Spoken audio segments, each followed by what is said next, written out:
So you as the judge exercise on the bench. நீதிபதிகளாக நீங்கள் இந்த ஆசனத்தில் அமர்ந்து மக்களின் நீதித்துறை அதிகாரத்தையே நீங்கள் நடைமுறைப்படுத்துகின்றீர்கள். நீங்கள் அந்த அதிகாரத்தை உங்கள் வீட்டிலிருந்து கொண்டு வருவதில்லை. நாங்கள் உங்கள் வீட்டுக்கு அந்த அதிகாரத்தை வழங்குவதும் இல்லை. நீதி சேவை ஆணைக்குழுவும் உங்களுக்கு அந்த அதிகாரத்தை வழங்கவில்லை. அப்படி என்றால் உங்களுக்கு அந்த அதிகாரத்தை வழங்குவது யார்? மக்களே அதனை வழங்குகின்றார்கள். அது யாருடைய நலனுக்காக? மக்களின் நலனுக்காகவே வழங்கப்படுகின்றது. இந்த விடயத்தை நாங்கள் எப்போதும் நினைவில் வைத்துக் கொள்ள வேண்டும். எமது அரசியலமைப்பின் முகவுரையில் இந்த விடயம் மிகவும் தெளிவாக குறிப்பிடப்பட்டுள்ளது. அதிலிருந்து ஒரு சிறிய பகுதியை நான் மேற்கோள் காட்டுகின்றேன். அனைத்து மக்களுக்கும் சுதந்திரம், சமத்துவம், நீதி, பாராளுமன்ற உரிமைகள் மற்றும் நீதித்துறையின் சுதந்திரத்தை உறுதிப்படுத்தி நான் இங்கு சற்று நிறுத்தி அதனை மீண்டும் வலியுறுத்துகின்றேன்.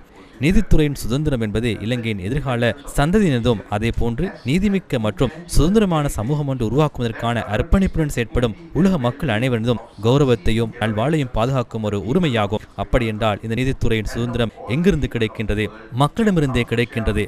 மக்களுக்கு அது எவ்வாறு கிடைக்கின்றது? அது தலைமுறையாக மரபுரிமையாக வந்த ஒன்றாகும். உண்மையாகவே அரசியலமைப்பினால் மட்டும் நீதித்துறையின் சுதந்திரம் உருவாக்கப்படுவதில்லை.